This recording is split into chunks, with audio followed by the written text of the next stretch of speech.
So hello guys, तो कैसे हैं आप सभी। होप सभी अच्छे होंगे, बढ़िया होंगे और सुरक्षित होंगे और आप सभी तैयार होंगे अपनी अकाउंटेंसी को पढ़ने के लिए, अपने अकाउंटेंसी को एक नेक्स्ट लेवल तक ले जाने के लिए। तो जैसा कि हम लोगों ने आप लोगों से वादा किया था कि भाई हम लेके आने वाले 11th क्लास की अकाउंटेंसी आप सभी के लिए और बहुत ही बेहतरीन तरीके से। तो बहुत ही बेहतरीन तरीके से हम आप सभी के लिए 11th की अकाउंटेंसी यहाँ पे लेके आ चुके हैं। तो अभी तक हम अपने 2 चैप्टर को कंप्लीट कर चुके हैं। कौन कौन से? इंट्रोडक्शन टू अकाउंटिंग और बेसिक अकाउंटेंसी टर्म्स। ये 2 चैप्टर हमारे पूरे हो चुके हैं। आज हम आप सभी के लिए एक नया चैप्टर ले, बिल्कुल नया बेहतरीन चैप्टर लेके आए। कौन सा हम आप लोगों के लिए चैप्टर लेके आए। कौन सा?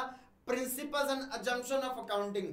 हमारी अकाउंटिंग के अंदर ना बहुत सारे प्रिंसिपल्स हैं और कुछ अजम्पशंस भी हैं, कुछ मान्यताएं भी जो हम मान के चलते हैं, पर वो क्या क्या होने वाली हैं ये सब जानते हैं आज की वीडियो में। पर भाई क्लास को स्टार्ट करने से पहले, सेशन को स्टार्ट करने से पहले मैं चाहूंगा आप सभी लोग एक बार जाकर के वीडियो को शेयर करके आ जाओ। यार वीडियो को शेयर करना बहुत जरूरी है।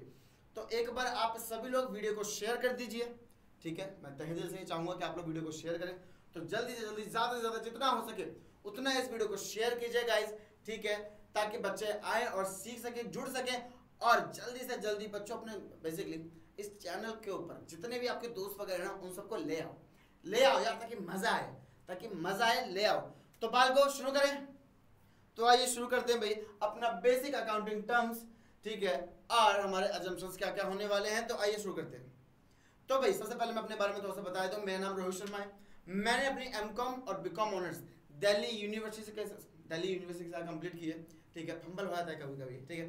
तो दिल्ली यूनिवर्सिटी से कंप्लीट किए मैंने। मैं पिछले 5 साल से अकाउंटेंसी पढ़ा रहा हूँ, तो ज़्यादा हो गए, 6 साल होने वाले हैं मुझे पूरे, ठीक है। मैं अब तक हज़ारों बच्चों का अकाउंट्स पढ़ा चुका हूँ। अगर आपको अकाउंटेंसी से रिलेटेड कोई भी दिक्कत, समस्या, परेशानी, प्रॉब्लम, कठिनाई आती है ना, हम किस लिए हैं, हमें बताओ, हम दूर करेंगे। कोई दिक्कत वाली बात नहीं बच्चों। बदले में आपको क्या करना है? आपको बदले में हमारे लिए इस वीडियो को लाइक करना है, चैनल को सब्सक्राइब करना है, इस बेल आइकन को दबा देना है, और बस इतना बहुत है। इतना बहुत देते हैं हम संतुष्ट हो जाते हैं। पर अगर आप लोग हमसे जुड़ना चाहते हो, अगर आप लोग हमसे कनेक्ट होना चाहते हो, एक प्यारा सा चैनल है हमारा, इकोबिज करके एक चैनल है हमारा। इस चैनल को जाके ज्वाइन कर लीजिए भी। इकोबिज नाम से हमारा टेलीग्राम ग्रुप पे, टेलीग्राम पे एक चैनल है। इस चैनल को जाकर के आप सभी लोग ज्वाइन कर लीजिए, ताकि हमारे सेशंस के बारे में प्रायर नोटिफिकेशंस, नोट्स वगैरह और जो भी बातें हैं वो आपको पता चल जाए, ठीक है। इसके लिए इकोबिज चैनल को आप लोग ज्वाइन कर लीजिए बच्चों। तो आगे बढ़ते अपनी वीडियो की तरफ, आगे बढ़ते अपने आज के चैप्टर की तरफ। तो भाई सबसे पहले क्या है बच्चों, दिखा देते हैं हम आपको। मार्कर ले लेते हैं।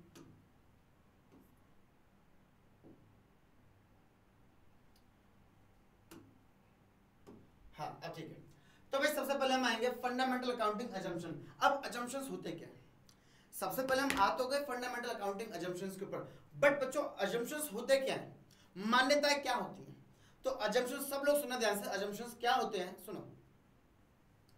मैथ्स पढ़ी है ना 10th तक, सबने पढ़ी होगी। Let the value is equals to x, ठीक है। Let the length of a rectangle is equals to x। हम लेट कर लेते थे मैथ्स में, मान लेते थे, ठीक है नहीं, पर मान लेना, यही तो होती है मान्यता है। लेट कर लेना, मान लिया।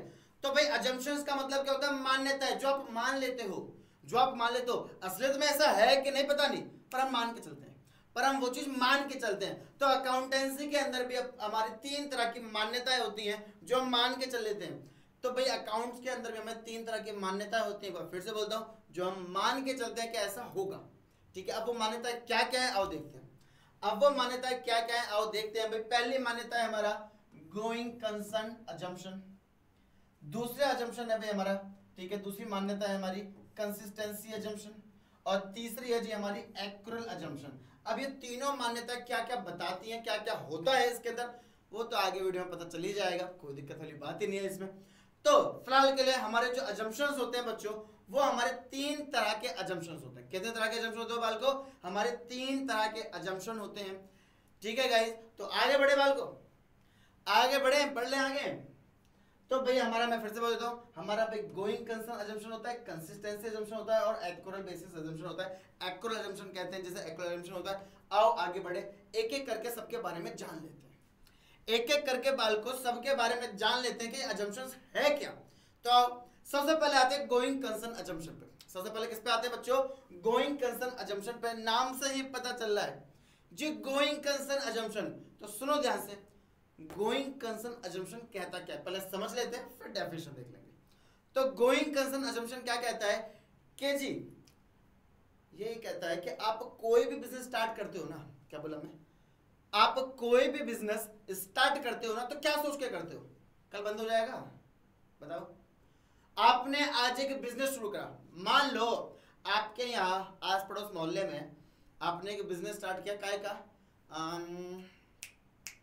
मान लो आपने क्या कर दिया स्टार्ट, क्या करोगे स्टार्ट तुम, ठीक है, किराना स्टोर खोल दिया भाई। लॉकडाउन में भाई दो ही चीजें चली हैं, एक तो मेडिकल स्टोर, एक किराना स्टोर। तो किराना स्टोर आप लोगों ने खोल लिया कि भाई साहब बेहतरीन हर एक चीज रखेंगे, ऐसी कोई आइटम नहीं होगा जो हमारे स्टोर पर ना मिले, ऐसा कोई आइटम नहीं होगा जो हमारे स्टोर पर ना मिले। लोग आए ना उन्हें बोला हाँ मिला, दही है पनीर है, भाई साहब दही पनीर भी रख लेंगे, चावल छोले कुछ सब कुछ भाई साहब सब कुछ जो भी कुछ होगा भाई साहब किराने के अंदर वो सब हमारी दुकान के अंदर मिलेगा। और ऐसे एडवर्टीजमेंट कर देंगे मजा आ जाएगा भाई साहब, मेरे मोहल्ले की जितनी भी दुकानें सब बंद कर देंगे, मेरी चलेगी। हमारे मन में ये होता है, हमारे मन में ये होता है, ये तो नहीं होता ना कि आज बिजनेस खोला यार हो सकता है कल बंद हो जाए, ऐसा तो कुछ नहीं होता ना। तो गोइंग कंसर्न अजम्पशन क्या कहता है, ये एक अजम्पशन कहता है कि आपका बिजनेस गोइंग कंसर्न, आपका बिजनेस जो है वो लगातार चलता रहेगा और चलता ही रहेगा, अनफोर्सेबल पीरियड तक चलता रहेगा, और उसको बंद करने की या उसका स्केल डाउन करने की आपके मन में ख्याल भी नहीं आएगा, विचार भी नहीं आएगा। क्या बोला मैं, उस बिजनेस को बंद करने का या उसका स्केल डाउन करने का आपके मन में कोई विचार भी नहीं आएगा। ये कहता है गोइंग कंसर्न अजम्पशन, कि हम मान के चलते हैं कि हमारा जो बिजनेस है ना ये चलता रहेगा, अनंत पीरियड तक चलता रहेगा। हमारा जो बिजनेस है हम ये मान के चलते हैं कि हमारा बिजनेस अनंत काल तक चलता रहेगा और चलता ही रहेगा। इसको बंद करने की या इसका स्केल डाउन करने की हमारे मन में बात तक नहीं आएगी। ये हमारा गोइंग कंसर्न अजम्पशन कहता है। आओ डेफिनेशन देख लेते हैं। तो डेफिनेशन देख लेते हैं, मैं डेफिनेशन क्या कह रही है गोइंग कंसर्न अजम्पशन की। तो कह रहा है according to this assumption it is assumed, हम मान लेते हैं, it is assumed that the business shall continue for a foreseeable period, कि भाई बिजनेस जो है वो चलता रहेगा फोर्सेबल पीरियड तक। There is no close the business, यहां पे बिजनेस को बंद करने का कुछ नहीं है, और scale down is operation significantly, यहां पे बिजनेस बंद करने का या उसका स्केल डाउन करने का कोई ऑप्शन ही नहीं है। समझ में आया, हम हमेशा ये एज्यूम करके चलते हैं, ये मान के चलते हैं कि मेरा जो बिजनेस है ना वो चलता रहेगा और चलता ही रहेगा। ये हमारा पहला अजम्पशन है, जिसको हम क्या बोलते हैं, गोइंग कंसर्न अजम्पशन बोलते हैं। सभी को क्लियर, बोल दो क्लियर है। हमारा क्या है बच्चों, ये गोइंग कंसर्न अजम्पशन है, जो सभी को क्लियर हो गया भैया। क्या कहता है ये अजम्पशन, ये अजम्पशन हम लोगों से बोलता है कि मेरा जो बिजनेस है वो चलता रहेगा और अनंत काल तक चलता ही रहेगा, मैं ऐसा मान के चलूंगा। तो ये आपका गोइंग कंसर्न अजम्पशन, ये आपकी पहली मान्यता है जो आप मान के चलते हो। दूसरा है जी आपका, ये क्या हो रहा है भाई, ये क्या है, बार बार बार बार एक ही चीज हो रही है।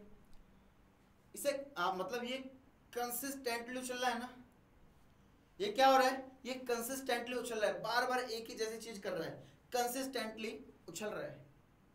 कंसिस्टेंसी अजम्पशन कुछ इससे रिलेटेड है। कंसिस्टेंट का मतलब क्या होता है, एक जैसा, ठीक है, समान, स्थिर, जो फ्लक्चुएट ना हो।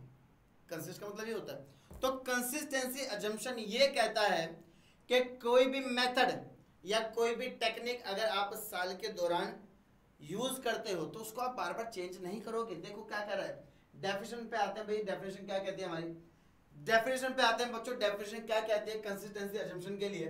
कह रहा है according to the consistency assumption accounting practices once, आपने कोई अकाउंटिंग प्रैक्टिस की है, आपने कोई मेथड टेक्निक लगाया है, आपने कोई अकाउंटिंग प्रैक्टिस की है, वन सिलेक्टेड, आपने कुछ वो सिलेक्ट कर लिया एक बार या अडॉप्ट कर लिया, ठीक है, सिलेक्ट कर लिया और अडॉप्ट कर लिया, should be applied consistently year after year, वो कंसिस्टेंटली अप्लाई होगा ईयर आफ्टर ईयर, उसे आप चेंज नहीं करोगे बार बार।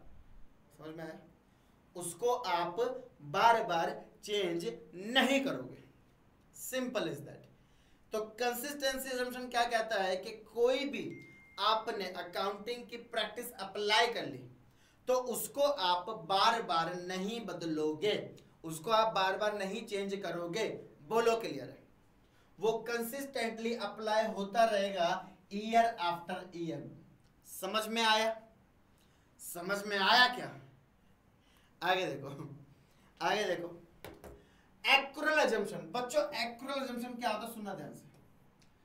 एक्रुअल अजम्पशन क्या होता है बच्चों, सभी लोग ध्यान सुनना। एक्रुअल अजम्पशन किसे कहते हैं, तो आप सुन लेते हैं भाई एक्रुअल अजम्पशन क्या होता है। तो एक्रुअल अजम्पशन क्या होता है, सब लोग ध्यान से सुनना, बड़ा मजेदार है। एक्रुअल अजम्पशन कहता है कि बिजनेस के अंदर कोई ट्रांजैक्शन नहीं। चलो एग्जांपल से समझाता हूँ। आपकी ना, आप लोगों की एक स्टेशनरी शॉप है। क्या बोला मैं? आप लोगों की एक स्टेशनरी शॉप है। मैं आया वहां पे, मैंने कहा अरे रमन वो बुक देना। आपने कहा ठीक है, हाँ भैया बिल्कुल। आप मेरे को जानते थे, मैं आपकी गली में रहता हूँ। मैंने कहा अरे रमन वो बुक देना, मुझे ना 11th क्लास के अकाउंट्स की बुक चाहिए, जरूरत है यार। आपने कहा ठीक है भैया ले लो, क्या दिक्कत हो गई? अरे हमारे भाई हो यार, तुम ले जाया करो यार, कोई दिक्कत नहीं। अरे हाँ आप हो तो हम है, हम कोई दिक्कत।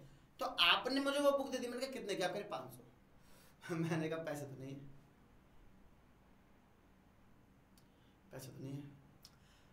आप फिर से बड़े खुश हो, आप पता नहीं किस बात के लिए कह रहे हैं। अरे कोई बात नहीं भैया, अरे ले जाओ ले जाओ, पैसे आते रहेंगे।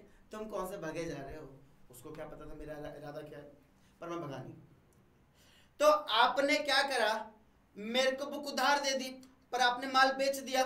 मैंने आपको 1 हफ्ते बाद आपके पैसे लौटा दिए। क्या हुआ? आपने बुक बेची, मैंने उस बुक के पैसे आपको 1 हफ्ते बाद लौटाए। एंट्री कब करोगे? एंट्री कब करोगे? आपकी इनकम कब हुई है? आज हुई है या 1 हफ्ते बाद जब पैसा मिला तब हुई है आपकी इनकम? सुनना ध्यान से। बहुत सारे बच्चे कहेंगे, एक सेकेंड, बहुत सारे बच्चे कहेंगे कि सर पैसा 1 हफ्ते बाद मिला है ना, तो इनकम आपको 1 हफ्ते बाद हुई है। इनकम कब हुई है भाई? जब रिसीव हुआ, जब आपने रिसीव किया तब आपको इनकम हुई। सुनो सभी ध्यान से, सब लोग एक बात ध्यान से सुनना। इनकम अर्न करना और इनकम रिसीव करना दोनों में फर्क होता है। पैसा कमाना और पैसा मिलने में दोनों में फर्क होता है बच्चों। पैसा कमाना अलग है और पैसे को रिसीव करना अलग बात है। क्या बोला मैं? पैसा कमाना अलग बात है और पैसे को रिसीव करना अलग बात है। आपने किसी के यहाँ 1 महीने काम किया, आपने किसी के यहाँ 1 महीना पूरा लग के काम किया, उसने अभी तक आपको सैलरी नहीं दी। इसका मतलब क्या? आपने सैलरी कमाई नहीं? कमा ली ना, आपने सैलरी कमा ली, वो तो उसने दी नहीं है। अर्न हो चुका है, रिसीव होगा जब होगा, पर अर्न कर चुके हो। तो एक्रुअल अजम्पशन कहता है आप ट्रांजैक्शंस को उसी वक्त रिकॉर्ड करोगे जिस वक्त वो हुई है, उस वक्त नहीं जिस वक्त उसका सेटलमेंट हुआ है। 1 हफ्ते बाद तो उसका सेटलमेंट हुआ ट्रांजैक्शन का। ट्रांजैक्शन कब हुई है? बुक कब ली है मैंने? सेल कब हुई है? आज के दिन हुई है, आज के दिन। 1 हफ्ते बाद तो उसका सेटलमेंट होगा, 1 हफ्ते बाद तो हम सेटल करेंगे। पर वो ट्रांजैक्शन कब हुई है बच्चों? वो ट्रांजैक्शन आज हुई है, अभी इसी वक्त वो ट्रांजैक्शन हुई है। बोलो क्लियर? क्लियर है? समझ में आया? खतरनाक है ना? तो एक्रुअल अजम्पशन क्या कहता है? एक्रुअल अजम्पशन कहता है कि बिजनेस के अंदर आप एंट्री तब करोगे जब कोई ट्रांजैक्शन टेक प्लेस हुई है, जब कोई इवेंट हुआ हो, तब नहीं जब उस ट्रांजैक्शन या इवेंट का सेटलमेंट हुआ है। वो बाद में सेटलमेंट होता है, जिस दिन जिस वक्त वो ट्रांजैक्शन हुई है उसी वक्त रिकॉर्ड की जाएगी। ये हमारा एक्रुअल अजम्पशन कहता है। आओ देख भी लेते हैं, आओ देख भी लेते हैं डेफिनेशन क्या कहती है एक्रुअल अजम्पशन की। तो डेफिनेशन भी देख लेते हैं बच्चों। क्या कह रहा है? कह रहा है अकॉर्डिंग टू एक्रुअल अजम्पशन। ओहो, क्या बोला भाई ये? According to accrual assumption a transaction is recorded in the books of account at the time when it is entered into। उस वक्त जिस वक्त वो घटी है। कब करेंगे बच्चों? उस वक्त जिस वक्त वो घटी है। not when the settlement take place, उस वक्त नहीं जब सेटलमेंट हुआ है। ये तो बताया था हमने भी आपको क्या बताया था? ये तो बताया था ये कि आप उस वक्त रिकॉर्ड करोगे जिस वक्त ट्रांजैक्शन हुई है, जिस वक्त इवेंट हुआ है, उस वक्त नहीं जब इवेंट का सेटलमेंट हुआ है। समझ में आया? ये था हमारा एक्रुअल अजम्पशन। तो ये वो 3 मान्यता है जो हम मान के चलते हैं। क्या बोला मैं? ये वो हमारी 3 मान्यता है बच्चों जो हम लोग मान के चलते हैं। क्या क्या? गोइंग कंसर्न क्या कहता है कि बिजनेस मेरा चलता रहेगा और अनंत काल तक चलता ही रहेगा। उसका स्केल डाउन करने की मेरे मन में नहीं आएगी, पहला अजम्पशन। दूसरा कंसिस्टेंसी अजम्पशन, यानी कि मेरा जो मैंने कुछ भाई अकाउंट्स प्रैक्टिस की है या कोई अप्लाई किया है कुछ मेथड, वो ईयर आफ्टर ईयर तक चलता रहेगा, कंसिस्ट रहेगा, अप्लाई होता रहेगा। और एक्यूरल, अगर कोई ट्रांजैक्शन जिस वक्त हुई है उसे उसी वक्त लिखोगे। अगर कोई खर्चा आपने आज किया है, बेशक उसे चुकाओगे 10 दिन बाद, पर लिखोगे आज कर दिया, चुकाया 10 दिन बाद तो क्या हो गया, पर खर्चा तो आज किया था ना, आज लिखोगे। ये आपका एक्यूरल अजम्पशन है। तो ये तीन मान्यताएं हैं, ये तीन मान्यताएं हैं जो आप मान के चलते हो अकाउंट्स के अंदर। क्या? ये तीन मान्यताएं हैं जो आप अकाउंट्स के अंदर मान के चलते हो कि करनी ही करनी है यार, करनी ही करनी है टर्निंग कॉस्ट। तो ये तीन मान्यताएं हमारी होती हैं। सबको क्लियर है? बताओ जल्दी से भाई, अकाउंटिंग अजम्पशन सबको क्लियर है कि नहीं? ये तीन अजम्पशंस हैं, तीन मान्यताएं हैं, तीन ऐसी चीज जो आप मान के चलते हो कि ये करनी ही करनी है। ठीक है, पक्की बात। अब आते हैं सिद्धांतों पे, प्रिंसिपल्स। किस पे? अकाउंटिंग प्रिंसिपल्स, यानी कि अकाउंटिंग के सिद्धांत पे आते हैं। तो अकाउंटिंग प्रिंसिपल्स होते क्या? मैंने बोला ना, अच्छा एक क्वेश्चन पूछा जाता है, अकाउंटिंग आर्ट्स है कि साइंस है? अकाउंटिंग आर्ट्स है कि साइंस है? तो अकाउंटिंग दोनों है। Accounting is an art as well as science. Accounting art भी और साइंस भी। कैसे? आर्ट क्या होता है? जो आपके गोल को अचीव करने में आपकी मदद करे।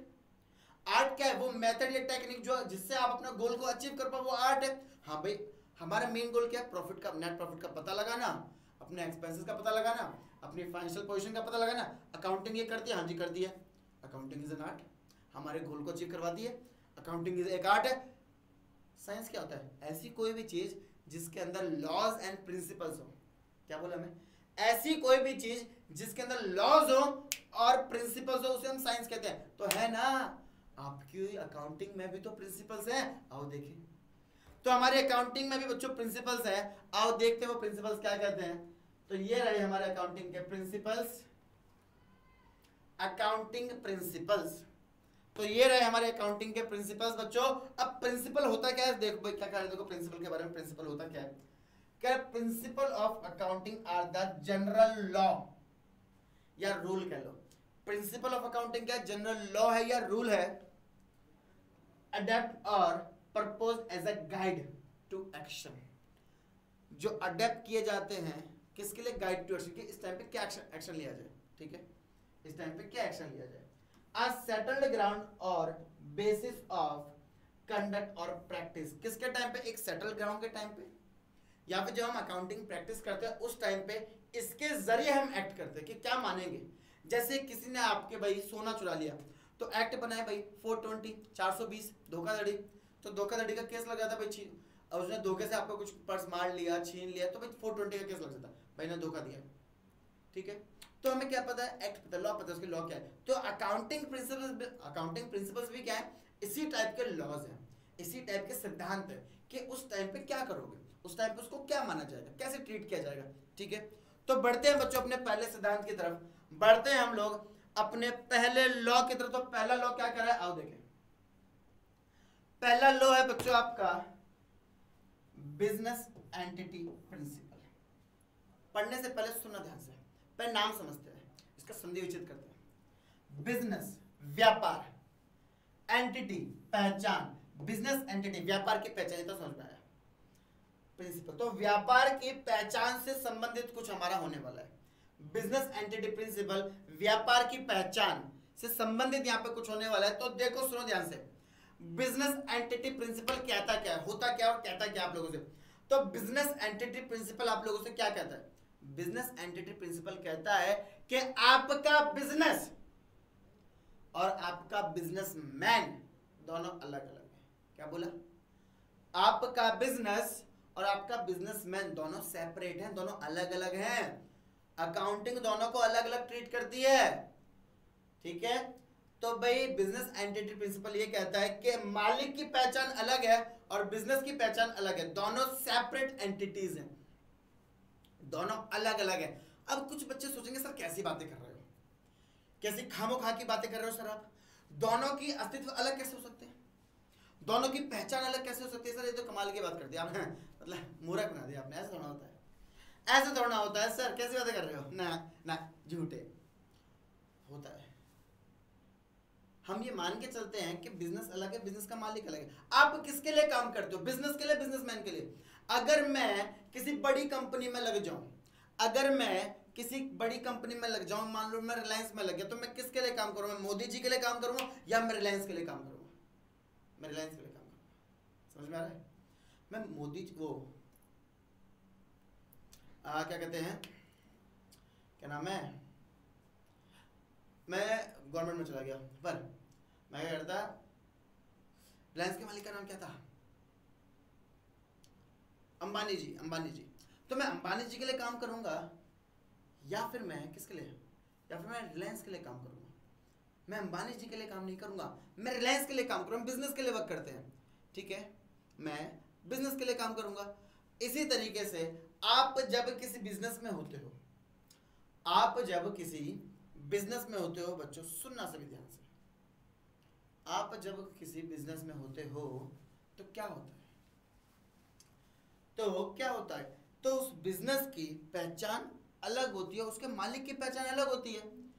हम किसके लिए काम करते हैं? हम बिजनेस के लिए काम करते हैं, बिजनेसमैन के लिए काम नहीं करते हैं। हमारा सगा कौन है? हमें सैलरी कौन देता है? बिजनेस देता है, बिजनेसमैन हमें सैलरी नहीं देता, ठीक है। अकाउंट्स के अंदर एंट्रीज किसके पॉइंट ऑफ व्यू से लिखी जाती हैं? बिजनेस के, बिजनेसमैन के, बिजनेस के। बिजनेसमैन हमारा कुछ भी नहीं है, बिजनेसमैन कोई नहीं हमारा, ठीक है। इवन अगर आपकी बिजनेस से बाहर, अगर आपकी बिजनेस से बाहर बिजनेसमैन से लड़ाई हो गई, आप उसका एम्प्लॉय हो, तो उस पर्सनल लड़ाई का वो बदला प्रोफेशनल में नहीं निकाल सकता। आपको वर्कलोड दे सकता है वो, पर आपको निकाल नहीं सकता। कोई कमी नहीं है आपके काम में, आपके काम में कोई कमी नहीं है, निकाल नहीं सकता वो। समझ में आया? समझ में आ रहा है? तो ये चीज है। तो बिजनेस एंटिटी प्रिंसिपल कहता है हम लोगों से कि बिजनेस जो है वो अलग है और बिजनेस का मालिक जो है वो अलग है। बिजनेस और बिजनेसमैन दोनों अलग अलग है, दोनों सेपरेट एंटिटीज हैं। तो अकाउंटिंग के अंदर जो एंट्री हम लिखते हैं वो किसके पॉइंट ऑफ व्यू से लिखते हैं? बिजनेस के पॉइंट ऑफ व्यू से, ठीक है। यानी कि अगर मालिक ने बिजनेस के अंदर पैसा लगाया तो बिजनेस के लिए वो क्या है? वो उधार लिया गया पैसा है मालिक से, ठीक है। समझ में आया? समझ में आया? तो क्या कह रहे हैं भाई? According to business entity principle, according to business entity principle, business is considered to be separate. Business को सेपरेट माना जाता है। कैसे? बिजनेस को सेपरेट माना जाता है। कैसे? Separate and distinct from its owner. Business अलग है भाई साहब, बिल्कुल। किससे? अपने मालिक से। बिजनेस जो है वो आपका पूरा का पूरा अलग है। किससे बच्चों? अपने मालिक से। बोलो क्लियर, बोलो क्लियर। समझ में आया कि बिजनेस अलग है, उसका मालिक अलग चीज है। सिंपल। सभी को क्लियर है भाई ये चीज? पक्की बात, सभी को क्लियर? ये आपका पहला प्रिंसिपल था जिसका नाम था हमारा बिजनेस एंटिटी प्रिंसिपल, ठीक है। क्लियर है? आगे बढ़ते हैं, आगे बढ़ते हैं बाल को। अगला प्रिंसिपल देखते हैं, आगे बढ़ते हैं, अगला प्रिंसिपल देखते हैं। अगला प्रिंसिपल कह रहा है भाई, अगला प्रिंसिपल कह रहा है भाई हमसे, क्या कह रहा है? Money measurement principle. बड़ा प्यारा है। अगला प्रिंसिपल है आपका मनी मेजरमेंट प्रिंसिपल। समझते हैं ये प्रिंसिपल कहता है बिजनेस के अंदर ना, ये प्रिंसिपल कहता है बिजनेस के अंदर कोई भी चीज हो उसको आप पैसे में तोलोगे। बिजनेस के अंदर कोई भी चीज हो उसको आप किस में मेजर करोगे? मनी टर्म्स में मेजर करोगे। क्यों सर? देखो चीजों की नापने की ना बहुत सारी अलग अलग यूनिट्स होती है। लाइक मैं बोलूँ किसी सॉलिड चीज को नापना है, अगर मैं बोलता हूं किसी सॉलिड चीज को आपको नापना है, एक सेकेंड,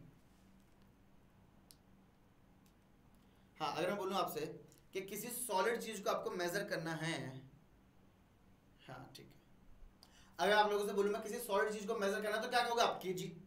भाई केजी में होती है वो सॉलिड चीज मेजर। अगर मैं बोलूं किसी लिक्विड चीज को मेजर करना है आप करोगे लीटर। अगर मैं बोलूं कपड़ा मेजर करना है आप कहोगे मीटर। समझ लो? तो अलग अलग चीजों को नापने के अलग अलग यूनिट्स हैं, पर एक यूनिट ऐसी जिसमें सबको नापा जाता है। एक यूनिट ऐसी है जिसमें सबको नापा जाता है, वो है पैसा। आजकल तो भाई साहब इंसान तुल जाते हैं पैसों में, आजकल तो इंसान तुल जाते हैं, तो फिर भी समान है। तो अकाउंटिंग क्या कहती है कि आप अपनी हर चीज को, हर ट्रांजैक्शन को पैसे के रूप में तोलोगे। मैं कभी ये नहीं बोलूंगा मेरे पास 3 लीटर तेल है ना, मैं ये बोलूंगा मेरे पास 300 रुपए का तेल है। समझे? मैं कभी ये नहीं बोलूंगा मेरे पास 2 मशीन है, नहीं, मेरे पास 10 लाख रुपए की मशीनरी है, ये बोलूंगा। मैं कभी ये नहीं बोलूंगा मेरे पास 50 बेंचेस रखे ना, मैं ये बोलूंगा मेरे पास 20,000 रुपए के फर्नीचर है, 20,000 के बेंचेस हैं। आप मनी में बोलोगे, आप पैसे में बात करोगे, समझ में आया? तो मनी मेजरमेंट प्रिंसिपल ये कहता है कि आप अपनी बिजनेस की हर चीज को मेजर करोगे इन टर्म्स ऑफ मनी, और जिसको आप मनी की टर्म में मेजर नहीं कर सकते वो उसके लिए अकाउंट्स में कोई जगह नहीं है। वो तो था ना पुराने जमाने की मूवीज में, ये लो ब्लैंक चेक और निकल जाओ मेरे बेटे की जिंदगी से। आजकल नहीं मिलता ऐसे बात, ढूंढ रहे हैं। तो अगर कोई चीज पैसों में नहीं तोली जा सकती तो उसकी अकाउंट्स के अंदर कोई जगह नहीं है, अकाउंट उसकी एंट्री नहीं करेगा। जो चीज पैसों में तोली जा सकती है रिकॉर्ड होगी, जो चीज पहले पैसों में तोली नहीं जा सकती वो कतई भी रिकॉर्ड नहीं होगी। बोलो क्लियर, बोलो क्लियर बच्चों, सबको क्लियर है ये बात?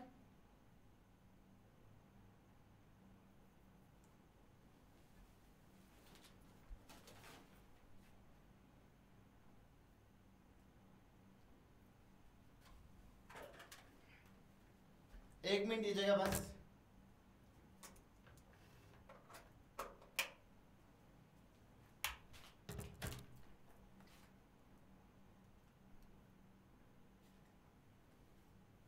एक मिनट दीजिएगा बाल को, बस एक मिनट में लैपटॉप में चार्जिंग लगा लूं। एक मिनट देना भाई, बस मैं लैपटॉप में चार्जिंग लगाऊं। हाँ लगा ली। तो भाई सबको क्लियर होगी भाई ये बात, सबको क्लियर होगी ये वाली बात। आगे बढ़ते हैं अपनी आगे वाली बात पे, आगे बढ़ते हैं बच्चों, आगे बढ़ते हैं। तो क्या बोले हम कि मनी मेजरमेंट प्रिंसिपल। आओ अब बुक की लैंग्वेज भी देख लेते क्या कह रहा है, पढ़ लेते हैं स्टेटमेंट क्या कह रहा है। तो according to the money measurement principle क्या कह रहा है, मनी मेजरमेंट प्रिंसिपल के हिसाब से transactions and events that can be measured in money terms. क्या बोला कि ट्रांजैक्शंस और इवेंट्स जो मनी टर्म्स में मेजर हो सकते हैं, लिखेंगे जो मनी के टर्म में मेजर हो सकते हैं आर रिकॉर्डेड, उन्हें लिखेंगे in the books of account of the enterprises. उन्हें हम लिखेंगे किसमें, जो हमारे एंटरप्राइजेस की बुक्स हैं उसमें लिखेंगे, बिल्कुल लिखेंगे। तो क्या बोलता है मनी मेजरमेंट प्रिंसिपल कि जितने भी आपकी ट्रांजैक्शंस हैं और इवेंट्स हैं they can be measure in terms of money, जिन्हें आप पैसे के टर्म्स में मेजर कर सकते हो उनको लिखा जाएगा कहां पे, आपकी बुक्स ऑफ अकाउंट्स में। सिंपल, बोलो क्लियर है ये बात? ये बात सभी को क्लियर लगी? आगे देखते हैं। अब है अकाउंटिंग पीरियड प्रिंसिपल। ठीक, सुनो ध्यान से। आप पीरियड का मतलब सबको पता होगा, स्कूल में आपके पीरियड लगते हैं भाई, पहला पीरियड दूसरा पीरियड बोल। तो आपकी स्कूल लाइफ को बोले तो आपके स्कूल की एक दिन की लाइफ को क्या किया है, इंटरवल्स में बांटा गया है। पहला पीरियड, दूसरा पीरियड, तीसरा पीरियड, चौथा पीरियड लंच, पांचवा, छठा, सातवां, आठवां छुट्टी। तो आपकी स्कूल लाइफ को पीरियड्स के अंदर डिवाइड किया गया है। इसी सेम तरीके से हमने बिजनेस की लाइफ को भी पीरियड्स के अंदर डिवाइड कर दिया। क्या बोला मैं, हमने बिजनेस की लाइफ को भी पीरियड्स के अंदर डिवाइड कर दिया। क्यों कर दिया सर, बताते हैं। मान लो अभी आपको मैंने एक दुकान खोल के दी थी ना, किराना शॉप। आपने कहा था सब कुछ रखेंगे ताकि दुकान बढ़िया चले, हमारी दुकान पे से कोई ग्राहक खाली ना जाए। ठीक है, सच में ऐसा हो रहा है भाई साहब, भीड़ लग रही है, भीड़ लग रही है, अच्छी खासी दुकान चल रही है भाई साहब। दिन का लाख रुपए का गल्ला है तुम्हारा, दिन का लाख रुपए का गल्ला, मजे आ रहे हैं तुम्हें, खुश हो तुम अपनी जिंदगी में। पर हिसाब नहीं कर रहे। पैसा आ रहा है गल्ले में डाल दिया, ठीक है, पैसा जा रहा है गल्ले से निकाल के दे दिया, ठीक है, हिसाब नहीं कर रहे। लिख रहे हो कोई दिक्कत नहीं है, पर हिसाब नहीं कर रहे कि कितना आया कितना गया। लिख रहे हो सब कुछ, 1 साल हो गया लिखते जा रहे हो, हिसाब नहीं किया। 2 साल हो गए लिखते जा रहे हो, हिसाब नहीं किया। 3 साल हो गए लिखते जा रहे हो, हिसाब नहीं किया। 4 साल हो गए लिखते जा रहे हो, हिसाब नहीं किया। अचानक से एक दिन पापा आए, बेटा दुकान का हिसाब बताना। हमने जब दुकान खोली थी 20 लाख रुपए लगाए थे, अब तक कितने रुपए कमा लिए दुकान से, बताओ जरा। 4 साल बाद निकाल पाओगे? 4 साल हो गए इस बात को, 4 साल हो गए इस बात को, निकाल पाओगे क्या हिसाब, बताओ? नहीं ना, नहीं हो पाएगा ना भाई। 4 साल बाद आप हिसाब पूछ रहे हो काहे का? 4 साल बाद हिसाब पूछ रहे हो आप कि हमने 20 लाख रुपए लगाए थे, उसमें से क्या क्या आया।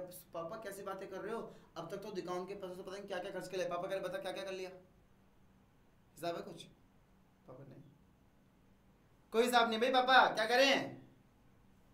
इसी वजह से लिखा हुआ सब कुछ है, ढूंढ लो, मिला लो, हिसाब मैच कर लो, हो पाएगा क्या? 4 साल का हिसाब है भाई, सब कुछ बेसिक से लिखा हुआ है आपके हाथों से, पर ढूंढ पाओगे? नहीं ढूंढ पाओगे भाई, सब बहुत मुश्किल हो जाएगा, हेक्टिक हो जाएगा बहुत ज्यादा। एक तो पन्ने तो पुराने हो गए, फट गए। तो हमने क्या करा है, इस प्रॉब्लम को सॉल्व करने के लिए हमने क्या करा बच्चों, इस प्रॉब्लम को सॉल्व करने के लिए हमने क्या करा, हमने अपनी बिजनेस की लाइफ को छोटे छोटे इंटरवल्स में बांट लिया ताकि करेक्ट प्रॉफिट एंड लॉस निकल सके, करेक्ट एक्यूरेसी के साथ चीजें हो सके। तो क्या कह रहा है, according to the accounting period principle the life of an enterprises is broken. According to accounting period principle, accounting period principle के हिसाब से आपकी बिजनेस की जो लाइफ है उसको तोड़ दिया आपने इनटू स्मॉल पीरियड्स, छोटे छोटे पीरियड्स में, छोटे छोटे पीरियड्स में तोड़ दिया, so that it's performance is measured at regular intervals, ताकि उस बिजनेस की परफॉर्मेंस रेगुलरली जज कर पाए, रेगुलरली जज कर पाओ। चलो ठीक है, मान लिया एक पल को मैंने मान लिया आपका बिजनेस अच्छा भी चल रहा है, या आप जो है 4 साल का हिसाब दे सकते हो, आपने टाइम लगाया और 4 साल का हिसाब दे दिया, ऐसा मान लिया मैंने। पर बरकुरदार क्या बोला मैं, पर कंपल्सरी है क्या?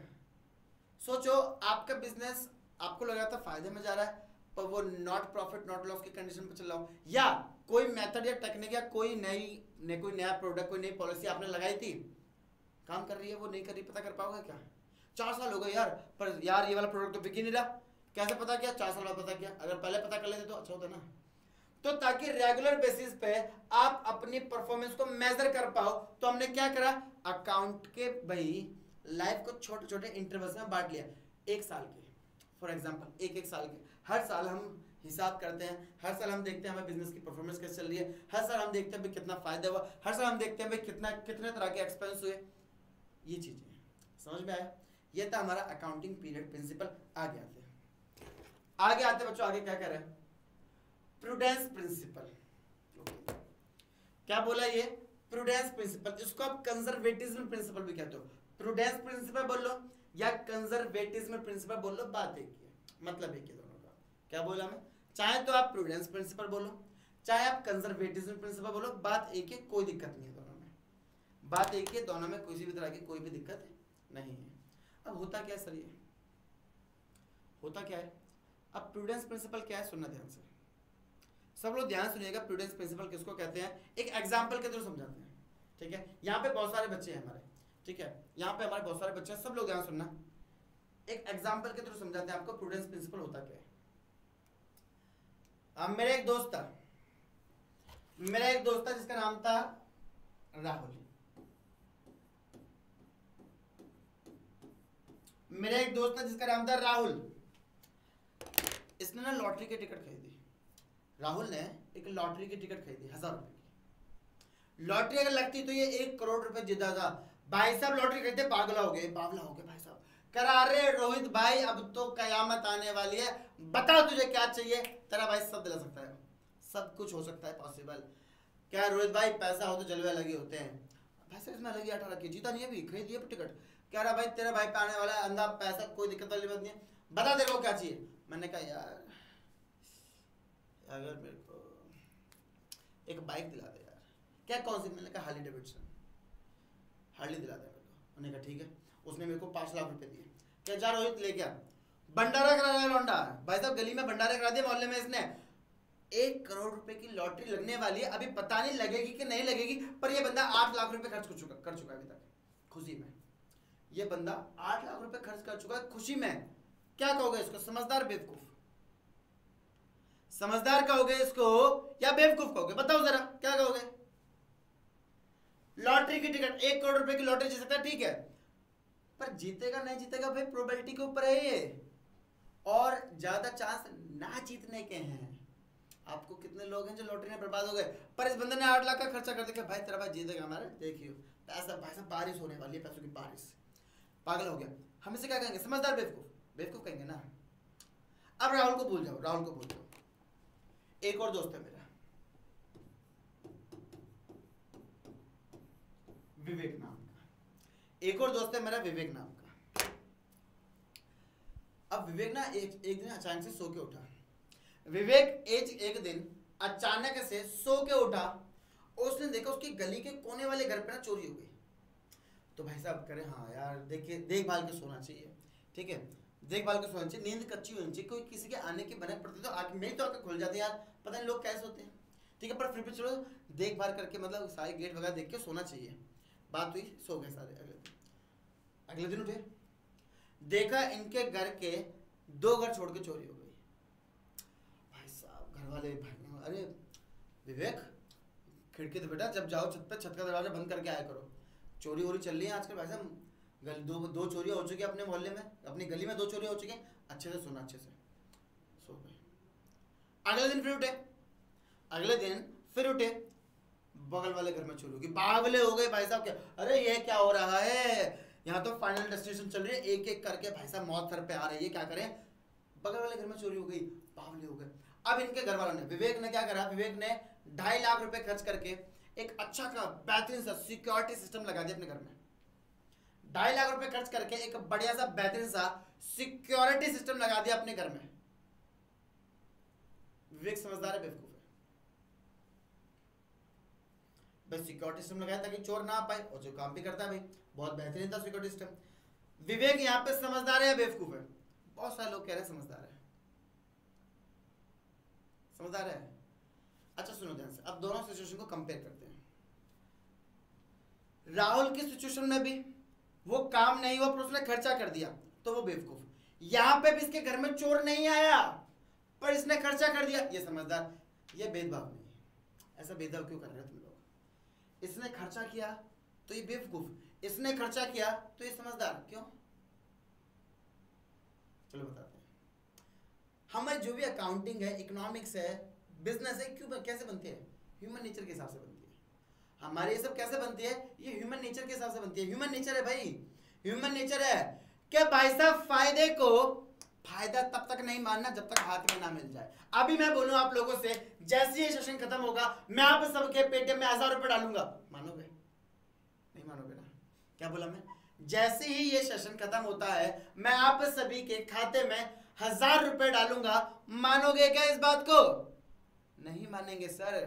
और सोचो सेशन खत्म हुआ और आपके अकाउंट में 1000 रुपए आ गए।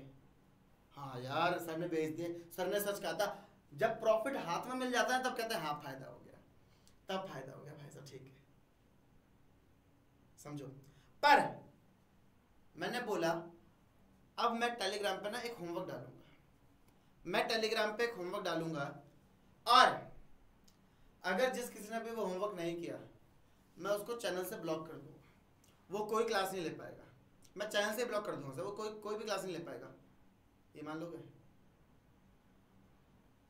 ये हो सकता है भाई साहब, ये मुमकिन है, ये मुमकिन है भाई, ये हो सकता है। तो क्या हुआ? ये ह्यूमन नेचर है, हम प्रॉफिट को प्रॉफिट तब तक नहीं मानते जब तक वो मिल नहीं जाता, पर लॉस को लॉस तभी मान लेते हैं उसके 1% चांस भी होते हैं भाई। इंश्योरेंस क्यों कराए घूमते हो गाड़ियों का? भाई सब ठुक सकते हैं यार, गाड़ी ठुक सकती है, इंश्योरेंस करा लो। क्यों डर है? क्यों? क्योंकि डर है भाई साहब, लॉस को लॉस मान लेते हो कि हो गया, लॉस की संभावना अभी तो वो हो गया भाई साहब, इसके लिए तैयारी करनी शुरू कर दो। तो प्रूडेंस प्रिंसिपल भी आपका क्या कहता है? प्रूडेंस प्रिंसिपल भी आपका सेम चीज कहता है कि जी देखो जी क्या कहता है प्रूडेंस प्रिंसिपल, क्या prudence principle, according to this principle profit is an anticipation should not be recorded, but anticipated profit को आप रिकॉर्ड नहीं करोगे क्या? हो सकता है वो पैसा मिल जाए, हो सकता है वो फायदा हो जाए, उसको आप रिकॉर्ड नहीं करोगे तब तक जब तक वो मिल ना जाए, तब तक रिकॉर्ड नहीं करो। पर loss in anticipation should immediately be recorded, पर अगर आपको लॉस होता है, लॉस होने का इंटिमिडेशन होता है, लॉस होने के चांसेस है, उसको तुरंत रिकॉर्ड करोगे, प्रोविजन बनाते भाई साहब, तैयारी कर दो, नुकसान हो सकता है इसके लिए प्रिपेयर होना शुरू कर दो भाई साहब। गवर्नमेंट कह रही है भाई साहब क्या हो सकता है तीसरा लॉकडाउन हो जाए, भाई प्रिपेयर करना शुरू कर दो, खाना वाना बन लो, पैसे वैसे बचाओ। हो गया क्या? लॉकडाउन लग गया तीसरा? नहीं ना, पर तैयारी करनी शुरू कर दिए तुम लोग। ये do not anticipated profit but provide all possible losses, समझे? कि प्रॉफिट को प्रॉफिट तब तक नहीं मानते जब तक हाथ में नहीं मिल जाता, पर लॉस को लॉस उसी वक्त मान लोगे जिस वक्त उसके होने की संभावना है। समझ में आया क्या बात है? सबको क्लियर है कि क्या सीन है? आगे बढ़ते हैं। अगला है historical cost concept. Historical cost concept या हिस्टोरिकल कॉस्ट कॉन्सेप्ट बोलो, प्रिंसिपल बोलो, बात एक ही है। ये क्या कहता है? हमारा हिस्टोरिकल कॉस्ट कॉन्सेप्ट या हिस्टोरिकल कॉस्ट प्रिंसिपल क्या कहता है? सुनो ध्यान से भी, एक मिनट देना। हाँ ठीक, क्या कहता है भाई? क्या कहता है? तो हिस्टोरिकल कॉस्ट कॉन्सेप्ट बोलो या हिस्टोरिकल कॉस्ट प्रिंसिपल बोलो, बात एक ही है। यहाँ पे ही हमें एक बात कहना चाहता है भाई, हिस्टोरिकल मतलब क्या होता है? अतीत, पिछला, बीता हुआ। कॉस्ट, लागत। ओहो, सिंपल तो है। कहता है अकाउंट्स की बुक में ना जब आप एंट्री करते हो तो अकाउंट्स की बुक जो है वो इतिहास पे चलती है, हिस्टोरिकल कॉस्ट पे चलती है, मार्केट वैल्यू से उसका कोई नाता नहीं है। यानी कि अगर मैंने कोई मशीनरी परचेज करी और उसकी कीमत है 1 लाख रुपए, तो मेरी मशीन जो मैंने 1 लाख की खरीदी है मशीन, मैं 1 लाख की लिखूंगा। बेशक चाहे इसके 2 महीने बाद एक नई टेक्नोलॉजी की मशीन आ गई, जैसी नई टेक्नोलॉजी आती है वैसे पुरानी टेक्नोलॉजी के दाम घट जाते हैं। मार्केट में इसकी कीमत हो गई 70,000 रुपए, मैंने कितने की ली थी 2 महीने पहले? 1 लाख की, मैं 1 लाख लिखूंगा। क्यों? अकाउंटिंग हमारी हिस्टोरिकल कॉस्ट पर चलती है। अकाउंटिंग क्या पे चलती है? हमारी हिस्टोरिकल कॉस्ट पे चलती है। तो समझ में आया कि हम जो है वो मार्केट वैल्यू के हिसाब से नहीं चलते। हमारे अकाउंट्स की बुक में मार्केट वैल्यू नहीं लिखी होती, हिस्टोरिकल वैल्यू जिस पे मैंने परचेज करी है वो लिखूंगा। तो देखो क्या कहता है, तो देख लेते भाई क्या कहने वाला है ये। According to historical cost principle, all assets are recorded in the books of account at the purchase price. At what? At the purchased price. किस प्राइस पे जी? परचेज प्राइस पे। Which include the purchase price, cost of acquisition and installation. जिसके अंदर क्या क्या आता है? जितने में आपने खरीदी, लाने का भाड़ा, लगाने की लागत, सब कुछ, ठीक है, एक्विजिशन का और इंस्टॉलेशन का, कुल मिलाकर उसको घर तक पहुंचाने में, यूज लाइक बनाने में जो भी पैसा लगा वो सब उसकी कॉस्ट में ऐड होगा और वो हम लिखते हैं। तो अकाउंटिंग जो है वो हिस्टोरिकल कॉस्ट पे चलती है, डेली बेसिस पे मार्केट वैल्यू पे चलती है, हिस्टोरिकल कॉस्ट पे चलती है। The purchase price will remain same for all further accounting. जो परचेज्ड प्राइस है वो रिमेन सेम रहता है फर्दर अकाउंटिंग तक। आपने 2 साल बाद, 2 साल हो गए, आप डेप्रिसिएशन लगा रहे हो, मार्केट वैल्यू पे नहीं लगाओगे। किस पे लगाओगे वो डेप्रिसिएशन? परचेज्ड वैल्यू पे, हिस्टोरिकल वैल्यू पे। वो डेप्रिसिएशन किस पे लगेगा? हिस्टोरिकल वैल्यू पे लगेगा। समझ में आया? समझ में आ रहा है खेल? ठीक है। Even though there is a change in the market value, वो बात बोल दी जो मैं देर से बोल रहे, चाहे उसकी मार्केट वैल्यू में चेंज ही क्यों ना आ जाए, पर आप उसकी वैल्यू को क्या लिखोगे? हिस्टोरिकल कॉस्ट पे ही लिखोगे। आप उसकी वैल्यू को कैसे लिखोगे बच्चों? हिस्टोरिकल कॉस्ट पे ही लिखोगे। बोलो क्लियर है? सभी को क्लियर है? आगे देखते हैं। मैचिंग प्रिंसिपल, सुनना सब लोग ध्यान से, बड़ा प्यारा प्रिंसिपल है। तो भाई मैचिंग प्रिंसिपल क्या होता है? मैचिंग प्रिंसिपल, अच्छा मैच मतलब क्या होता है? जो matrimonial.com पे मैच चलते हैं, ठीक है, या जो हुकअप एप्स के ऊपर आप मैच बनाते हो। एक तो हुकअप एप्स के ऊपर ना, हुकअप एप्स क्यों बनी थी? हुकअप करने के लिए। आप लोग उस पर जीवन साथी ढूंढते हो, क्यों? तो मैचिंग प्रिंसिपल क्या होता है? मैच कराने के लिए होता है। पर क्या मैच कराना है? मैचिंग प्रिंसिपल कहता है कि हम पूरे साल की, मैचिंग प्रिंसिपल कहता है कि भाई हम पूरे साल की रेवेन्यूज को मैच करेंगे पूरे साल के खर्चों के साथ। क्या बोल रहा है? कि भाई हम पूरे साल की रेवेन्यूज को मैच करेंगे। किसके साथ? पूरे साल के खर्चों के साथ मैच करोगे, उसको बोलते हैं हम मैचिंग प्रिंसिपल। बोलो क्लियर है? समझ में आया? अगर आपकी रेवेन्यूज ज्यादा है और एक्सपेंस कम है तो आपका प्रॉफिट है। अगर आपकी रेवेन्यूज ज्यादा है और आपका प्रॉफिट कम है तो आपका आपका एक्सपेंस कम है तो आपका प्रॉफिट है। बट अगर आपकी रेवेन्यूज कम है और एक्सपेंस ज्यादा है तो क्या होगा? आपका लॉस हो जाएगा। तो आपका लॉस होगा। बोलो क्लियर? तो यही हमसे कह रहा है मैचिंग प्रिंसिपल। आओ देखते हैं क्या कहने वाला है। आओ देखते हैं भाई क्या कहने वाला है आपका मैचिंग प्रिंसिपल। हम लोगों से क्या कह रहा है? क्या है the concept of matching emphasizes the expressions expenses I'm so sorry emphasizes that expenses incurred in an accounting period के एक accounting period में जितने भी expenses हुए should be matched, उन्हें मैच करना चाहिए किसके साथ, with the revenues during the year, उन जितने भी खर्चे हैं उसको मैच करना चाहिए हमें, किसके साथ मैच करना चाहिए, revenues during the year, revenues during that period या during the year. It follows from this that the revenue and expenses incurred to and this revenue must be belong to the same accounting period. और ये कह रहा है देखो जो खर्चा चुन रहे हो ना तुम और जो रेवेन्यू चुन रहे हो वो ऑब्वियसली बात है एक अकाउंटिंग पीरियड की होनी चाहिए, ऑब्वियसली बात है। इस साल के खर्चे को पिछले साल की रेवेन्यू के साथ मैच करूंगा, इस साल के खर्चे को किसके साथ मैच करना है, इस साल की रेवेन्यू के साथ, इस साल के खर्चे को किसके साथ मैच करना है, इस साल के रेवेन्यू के साथ मैच करना है, उसको हम क्या बोलते हैं, क्या बोलते हो भाई, मैच करने को मैचिंग प्रिंसिपल कहते हैं। अब भाई वही सेम चीज जो मैंने कही थी आप लोगों से, अगर हमारे रेवेन्यू ज्यादा है और हमारे एक्सपेंस कम है तो ऑब्वियसली बात है भाई पैसा आया ज्यादा है गया कम है, फायदा हो गया, प्रॉफिट है।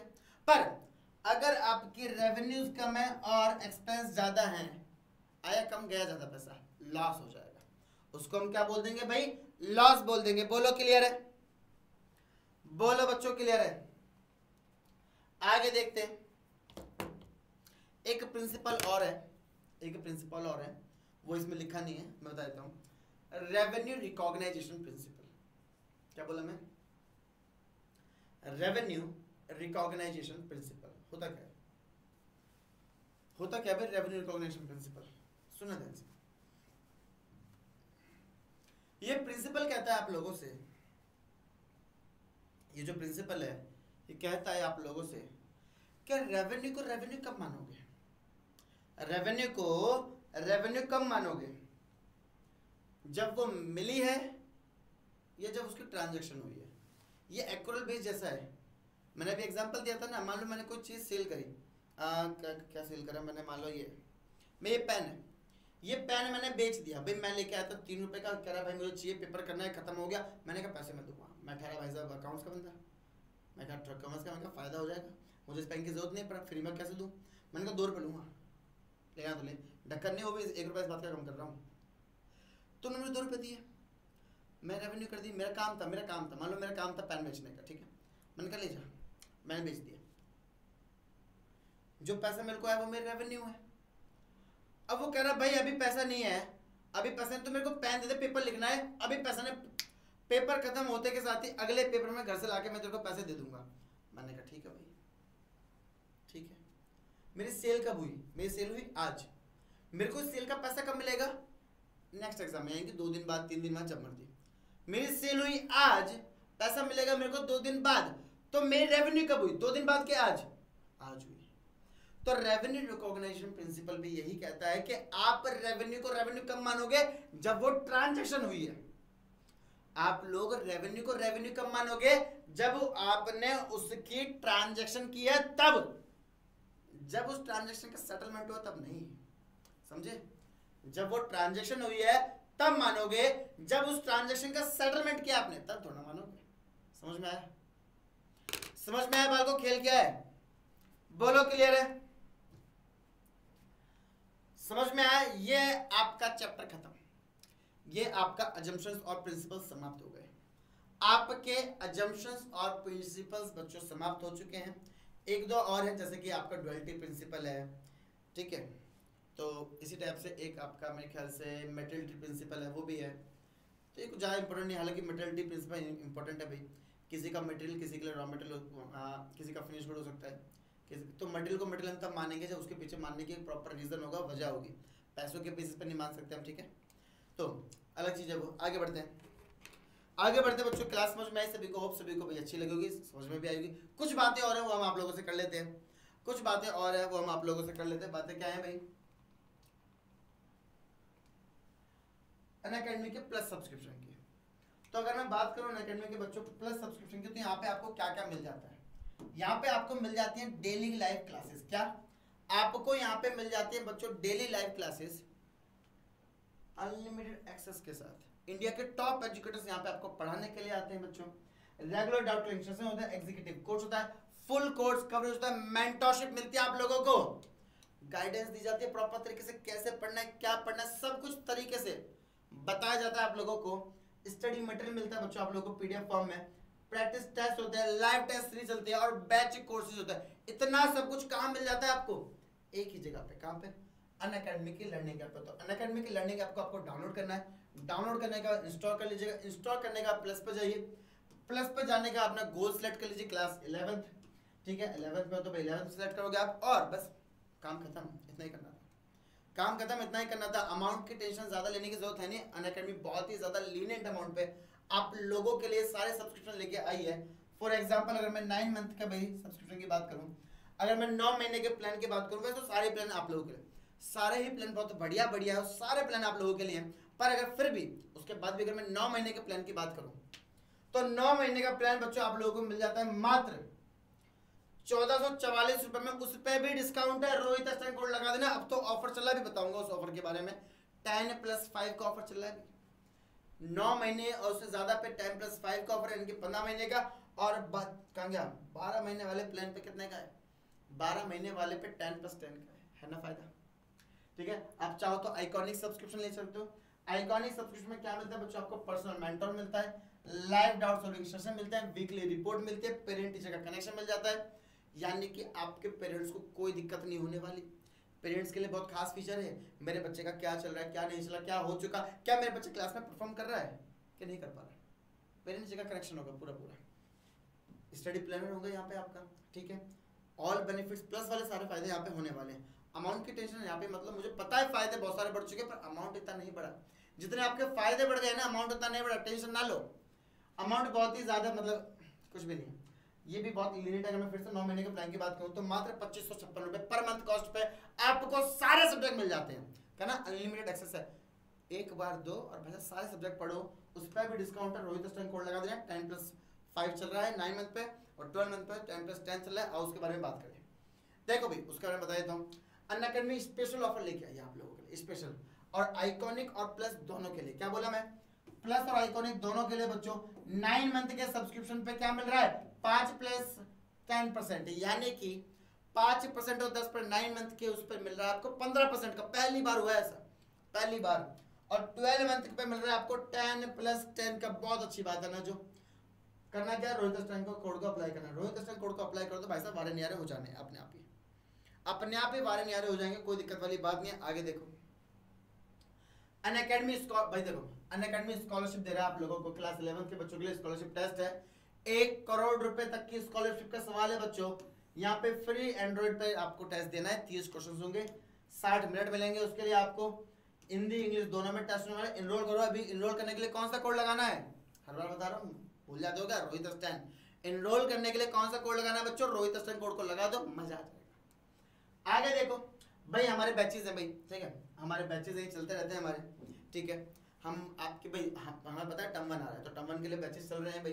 देखो भाई, ह्यूमैनिटीज का भी चल रहा है आपका, टर्म 1 के लिए कॉमर्स का भी चल रहा है और साइंस का भी चल रहा है। तो टेंशन ना लो, सारे बैचेस हमारे प्लस क्लास पे चल रहे हैं। तो भाई आप अभी लो सब्सक्रिप्शन, कोई दिक्कत वाली बात नहीं है। अभी लो सब्सक्रिप्शन, कोई दिक्कत वाली बात नहीं है बच्चों। अगर उसके बाद आप हमारी स्पेशल क्लास लेना चाहते हो तो बिल्कुल लो। स्पेशल क्लास लेना चाहते हो बिल्कुल लो। करना क्या है, अनअकैडमी की लर्निंग ऐप को डाउनलोड करना है, लॉगिन गोल पे जाना है, मेन्यू बटन को प्रेस करना है, स्पेशल पे जाके इनवाइट कोड डाल देना। इनवाइट कोड क्या है बच्चों?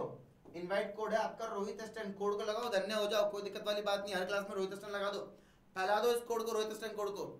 अगर आप लोगों को फायदे जानने में, स्पेशल क्लास के फायदे होते हैं, सुनो।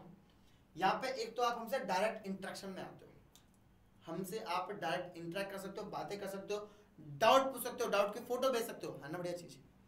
डाउट पूछ सकते हो, डाउट की फोटो भेज सकते हो। लाइव पोल होता है और पोल पे क्या होता है? पोल पे आपका लीडर बोर्ड भी दिखाया जाता है। सब कुछ होता है यहाँ पे स्पेशल क्लास पे बच्चों।